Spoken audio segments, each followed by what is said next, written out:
KKMD 585와 프랑스 군사 전문지 메타 디펜스 번역. 미군에 의존하는 유럽과는 다르다. 합동 화력함 프로젝트로 드러나는 대한민국의 자주 국방 능력.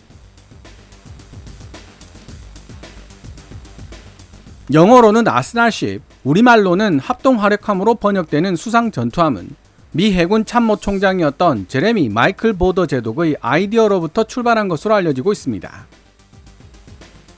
미 해군 내부 소식에 정통한 군사 전문가의 설명에 따르면 미 해군에는 항모를 중시하는 항공모함 파벌과 그 대척점에 서 있는 수상 전투함 파벌이 존재합니다.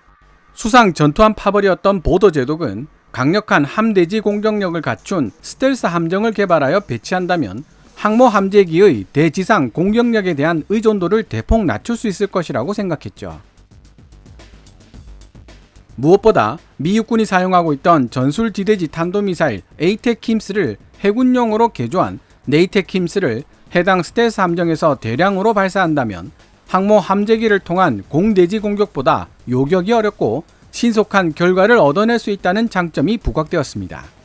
에이테킴스 같은 단거리 탄도미사일은 상대적으로 비행 고도가 낮아 빠른 탐지가 어렵고 설사 발견했다고 하더라도 마 3에서 4 이상의 종말 속도로 낙하하기 때문에 미처 대응할 시간이 없다는 특징을 가지고 있습니다.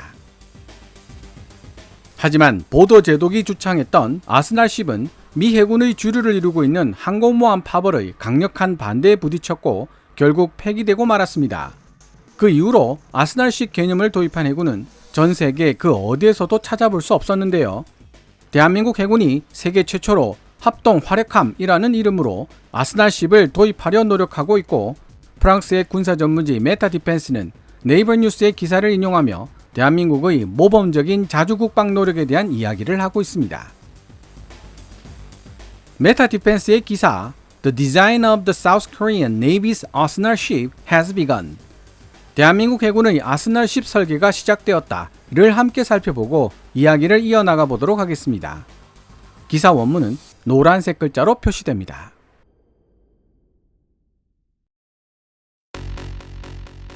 여러 면에서 대한민국의 국방정책은 다른 나라에게 훌륭한 모범이 되고 있다. 모두가 잘 알고 있듯이 대한민국은 북쪽 국경을 맞대고 있는 형제 국가로부터 끊임없는 군사적 위협을 받고 있다. 북한은 현대적이지는 않지만 결코 무시할 수 없는 군사력을 지니고 있으며 나날이 발전하고 있는 투사체에 핵탄두를 실어 보낼 수 있는 능력을 지니고 있는 국가다. 대한민국이 만약 평범한 유럽 국가였거나 일본, 호주 같은 나라였다면 자국 영토에 주둔하고 있는 28,000명 이상의 미군들에 의한 군사적 보호에 전적으로 의존했겠지만 이 나라는 미군에 의지하기는커녕 스스로의 군사 능력과 기술, 산업 분야에 걸친 전략적 자율성을 강화하기 위해 끊임없이 노력해왔으며 그 결과 오늘날 태평양 전구 전체를 통틀어 가장 강력하면서 현대적인 능력을 지닌 군대 중 하나를 보유하게 되었다. 비록 북한이 2003년 핵 확산 금지 조약에서 탈퇴하기는 했지만 대한민국은 190개의 다른 나라들과 마찬가지로 핵 확산 금지 조약에 서명한 국가이다. 따라서 상대적으로 빠른 시간 안에 핵무기를 개발할 수 있는 능력을 지닌 대한민국임에도 불구하고 북한의 핵 위협에 직접적으로 대응할 수 있는 자체적인 핵 억지력은 개발할 수 없는 상황이다. 그러나 대한민국은 자국의 안보 보장을 오로지 미국의 핵우산에 맡기려는 생각은 없다. 수년간 대한민국 군대가 북한으로부터의 전략적 위협을 무력화하기 위해 삼축 체계를 특별하게 고안해낸 이유가 바로 여기에 있다. 삼축 체계는 북한의 핵 공격이 임박했다고 판단될 때 실시할 수 있는 3단계 대응에 근거한다. 첫 번째 단계로 핵 공격이 임박했다는 정보의 신뢰성이 대한민국 당국에 의해 확인되면 대한민국 군은 북한의 핵 공격에 사용될 수 있는 모든 투발 수단들을 제거하기 위해 일련의 선제적 타격을 수행할 것이다. 그리고 두 번째 단계에서 선제적 타격에 의해 파괴되지 않은 투발 수단들을 적절한 수단에 의해 요격할 필요가 있는데 이때 대한민국 군이 보유하고 있는 탄도미사일 방어 시스템과 대공 방어 시스템이 중요한 역할을 하게 된다.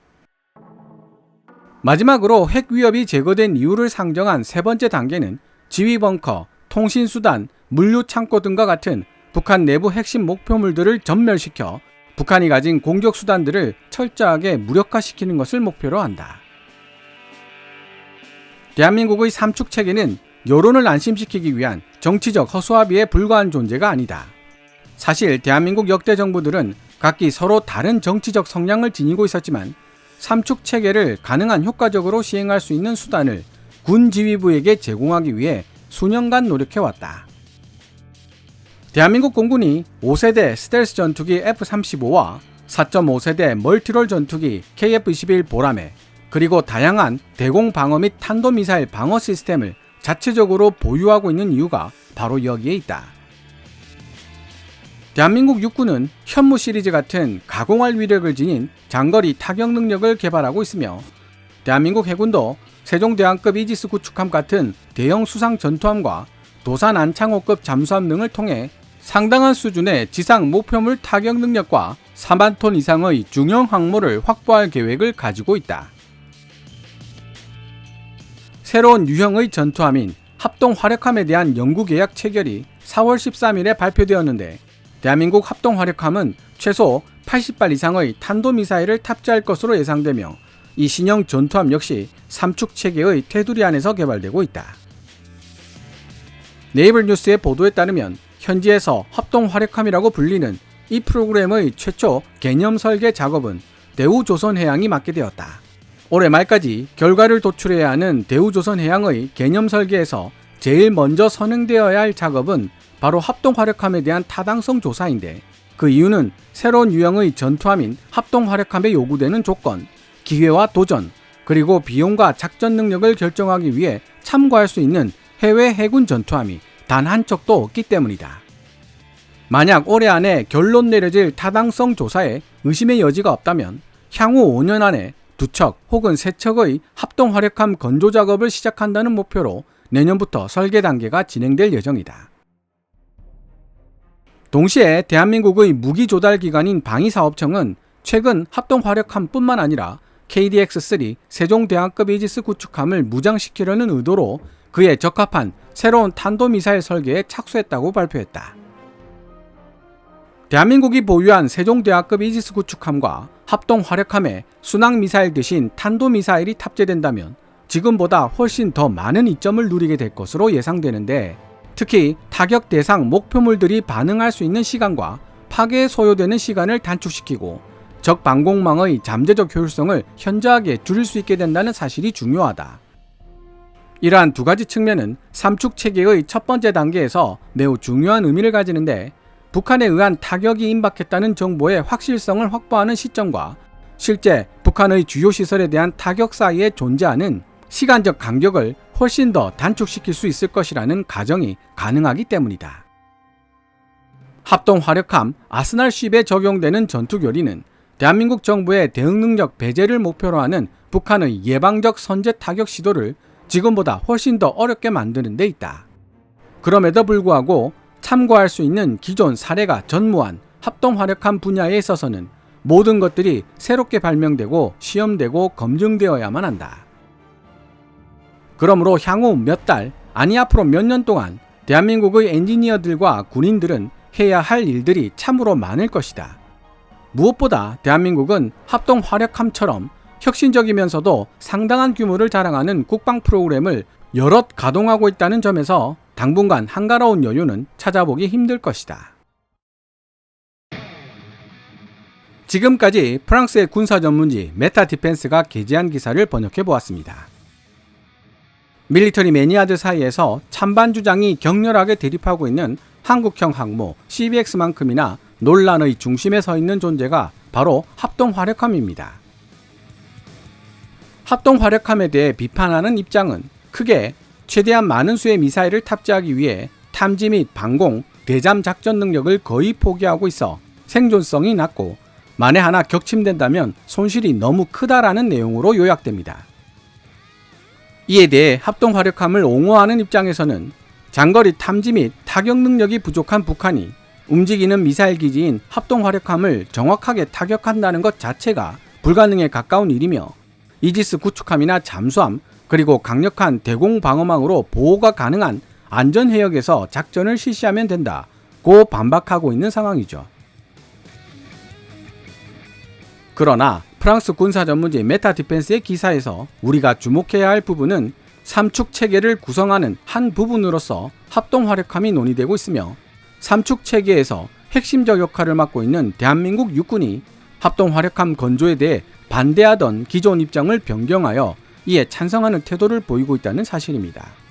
이러한 육군의 태도 변화가 있었기 때문에 합동화력함 프로그램이 개념 설계 단계로 이행될 수 있었다고 보는 것이 합리적인 분석입니다. 그렇다면 육군은 어떤 이유로 합동화력함에 대해 반대하던 태도를 바꾸게 되었을까요? 그 이유를 파고 들어가다 보면 상당히 흥미로운 사실들을 알 수 있습니다. 삼축 체계의 첫 단계인 킬체인을 주도하는 곳은 육군 미사일 전략사령부입니다. 대한민국 국방부는 북한의 위협에 대응하기 위해 무려 2,500발에 달하는 탄도미사일과 순항미사일을 보유한다는 계획을 세우고 있습니다.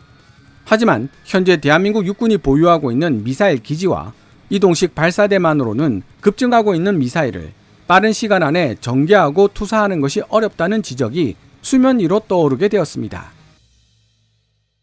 그렇다고 엄청난 건설 비용이 들어가는 미사일 기지와 고가이지만 한두 발의 탄도미사일만 탑재할 수 있는 이동식 발사대의 숫자를 늘리는 데도 한계가 있습니다. 특히 고정되어 움직일 수 없는 지상 미사일 기지는 적의 선제 타격에 의해 개전 초기 무력화될 가능성도 매우 높은 편이고요. 여기 더해 2021년 한미 미사일 협정이 개정되면서 육군이 보유하고 있는 현무 미사일 시리즈가 더욱 대형화되고 있다는 문제점이 추가되었습니다.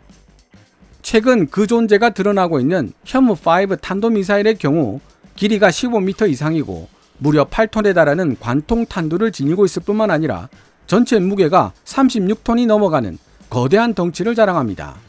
이는 미 공군이 운용 중인 사거리 14,000km의 대륙간 탄도미사일 미니맨3와 거의 비슷한 크기입니다. 이러한 현무5는 강력한 추진체를 지니고 있는 만큼 발사 시 주변에 강력한 후폭풍과 화염을 발생시킬 수 있기 때문에 미사일을 박격포처럼 상공으로 밀어올린 후 점화시키는 콜드 런치 방식을 채택하고 있는데요. 현무5 발사대의 경우 고압가스 등을 이용하여 36톤 무게의 미사일을 지상 10m 높이까지 밀어올려야 할 필요가 있고, 이는 곧 미사일을 보관하고 사출하는 원통형 케이스의 내구성이 엄청나게 높아야 할 필요가 있다는 사실을 시사합니다. 국내 군사 전문지 밀리터리 리뷰 기사 내용에 따르면 현무5 이동식 발사대의 전투 중량은 70톤에 육박할 것으로 예상되고 있습니다. 국토가 넓은 미국이나 러시아라면 거의 20m 길이의 70톤 무게의 이동식 발사대를 어디서나 전개할 수 있겠지만 땅덩이가 좁은 대한민국에서는 상황이 전혀 달라집니다. 지상이라면 현무5 이동식 발사대는 극히 제한적인 곳에서만 사용이 가능하다는 뜻이죠. 더구나 만일의 사태를 대비하여 이렇게 덩치 큰 이동식 발사대를 지상에서 전개해야 하는 상황이 벌어진다면 일반 시민들에게 포착되지 않을 수가 없고, 이는 곧 시민들의 불안 심리를 자극하는 요소로 발전할 위험이 있습니다. 하지만 합동화력함을 도입하게 되면 현무5 운용과 관련된 거의 대부분의 문제들이 해결됩니다. 이동식 미사일 기지인 합동화력함은 36톤 무게의 탄도미사일도 큰 부담 없이 운용할 수 있을 뿐 아니라 콜드 런치 방식이기 때문에 갑판을 보강해야 할 필요도 없습니다. 현무5를 이동 배치할 때도 시민들의 눈에 포착될 일이 없으니 불안 심리를 자극할 일도 없습니다. 보유하고 있는 미사일의 수는 급증하는데 발사 플랫폼이 부족한 것이 고민이었던 육군 입장에서 본다면 해군의 합동화력함 건조 주장에 반대할 이유가 사라진 것입니다. 여담이기는 합니다만 해군이 합동화력함을 세척 도입하여 킬체인에서 지분을 높인다면 이번에는 공군이 가시방석에 앉은 심정이 될 개연성이 있습니다. 현재 공군이 킬체인에서 차지하고 있는 지분은 주로 59대의 F-15K 슬래미글에서 발사하는 장거리 공대지 순항미사일 타우러스 350K로부터 나오고 있습니다. 그러나 합동화력함은 한 척당 80대의 함대지 미사일을 발사할 수 있으며, 이 중에는 이미 말씀드렸던 현무5 같은 고위력 대형 탄도미사일도 포함되어 있습니다.